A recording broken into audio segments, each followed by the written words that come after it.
Now, this President Trump justifying his hardline deportation crackdown as Democratic lawmakers like Senator Chris Van Hollen scrambled to El Salvador to rally behind Kilmar Abrego Garcia, the alleged MS-13 gang member who, as it's now been revealed, also faced domestic abuse allegations. Here's what the president said. They're criminals at the highest level, murderers. Many of those people murdered more than one person, and they're on the loose. And I was elected to get rid of those criminals, to get them out of our country, or to put them away, but to get them out of our country. And I don't see how judges can take that authority away from a president. One anonymous House Democrat is not happy with how his party is focused on fighting deportations, telling Axios that Trump is, quote, setting a trap for the Democrats, and we're falling for it like usual. And right on cue, it looks like these folks are falling for it, too. Democrats should have someone on the ground in El Salvador every day until Kilmar Abrego Garcia is sent home. If you're not speaking up for this man, there will be no one left to speak up for you. If they can disappear Mr. Abrego Garcia, then they can disappear you. They can do this to Abrego. They could do this to any immigrant. What is stopping them from deporting me into this El Salvador prison? This is simply about letting him have his day in court.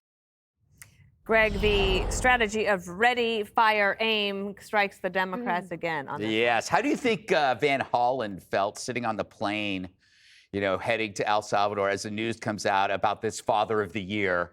It's like, wait, this illegal immigrant has a history of violence, attacked his wife 1 or 2 times.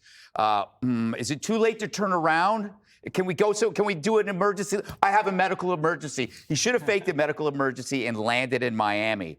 You know, usually constituents fall for this BS from politicians. It's rare to see a politician fall for their own BS. Don't hit your own stash. By the way, is it true Cory Booker is going? As I understand it, that trip is still on. My theory, it's because it's a captive audience. He's going to a prison. They can't leave when he starts yapping. After 10 minutes, they're going to be begging for the lethal injection.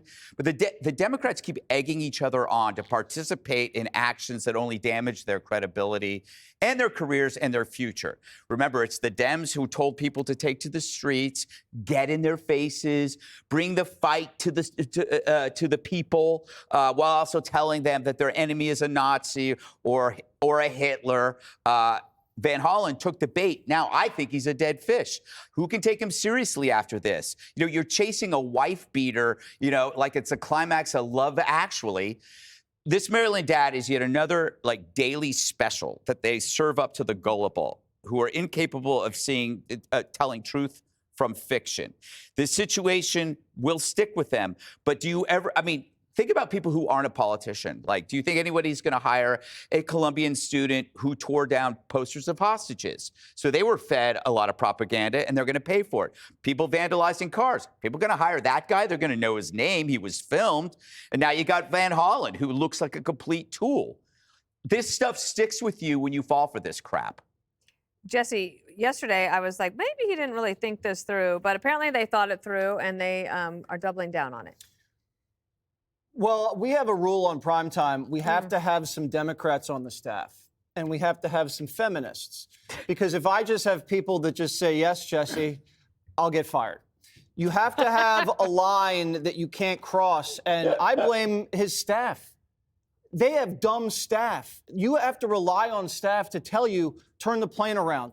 Oh, or this guy, maybe he's really not dad of the year. If you're street smart, remember, Greg, we were in the green room during Smollett, and we were like, I don't think so here. Yeah. He's going out for a sandwich at midnight. I don't think this is right. That's green room smart. This is green room smart, okay? Maybe not book smart, but I'll take green room smart. When you know a guy is arrested in a gang sweep of other MS-13 members, you know he's not just hanging with the wrong crowd on accident, because it said in the detective's report, MS-13 only hang out with other MS-13. If they hang out with someone outside MS-13, it compromises the gang. So if you're in a group of MS-13, you're in MS-13. So that's how I knew this guy was bad news. And now we're finding out he was pulled over in Tennessee a couple years ago with like 8 guys in his car.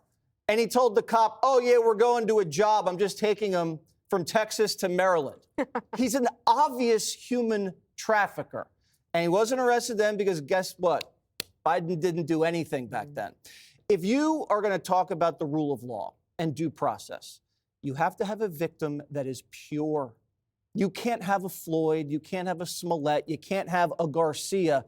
Your example of victimhood has to be a sympathetic victim, not someone who beats his wife and traffics humans and is in a bloodthirsty gang that rapes and murders people. Remember that ad in the last election? And it was Kamala Harris wants to do sex change operations on illegal aliens in prison. This ad is going to run all midterm. That the Democrats are trying to jailbreak an MS-13 wife-beating, human-smuggling gang member. And that is going to kill him this midterm. How will Democrats respond to that, Harold? Well, good to be with you all. Fundamentally, there's no doubt the country's with the president. And I disagree with you about George Floyd. He was killed on the side of a street by a police officer. Yes, but not the greatest human. Autopsy. You'd argue that. We're about, none of us are. Let he without sin raise their hand here at the table. I don't want to. Well, go figure. My hand is up. Go figure. Two, Democrats, you all are right. The message you're giving Democrats. This is going to run like the transgender ad ran. It's going to run like the ad when Kamala Harris was asked what would she do differently, was not able to answer the question. What I don't understand, and I get the issues of due process and the legal concerns my party may have, but let the court sort that out. I think trying to find your way down there, it would be much better to see senators, Democratic senators and congressmen outside of auto repair shops showing how prices are going up, outside of car dealerships showing how the price of cars are going up because of this unbelievably, I think, misguided plan the president has on tariffs. It'd be great to show them at grocery stores. Why not go to closed Social Security offices and Veterans Affairs services centers across the country and show how veterans, to your point, where veterans should be prioritized? Why not go with a group of retirees and veterans to say, look, their 401ks are shrinking because of what's happening, Mr. President. What you're doing is not working. My only advice to Democrats, I think we have to step back and realize, as I tried to share yesterday about the great Bill Russell, you enter politics to win and to be able to make a difference in people's lives. And the only way you're able to do that successfully and persistently is to win elections. And the issues we are choosing to highlight are not issues that are going to win elections. They may be issues worthy of attention. Let the courts deal with this. This is not a matter that United States senators should be traveling to El Salvador at a time in which the country, where Americans are paying more for the things they need, are worried more about their kids' education and concerned about their futures. This issue here does not lend itself to that.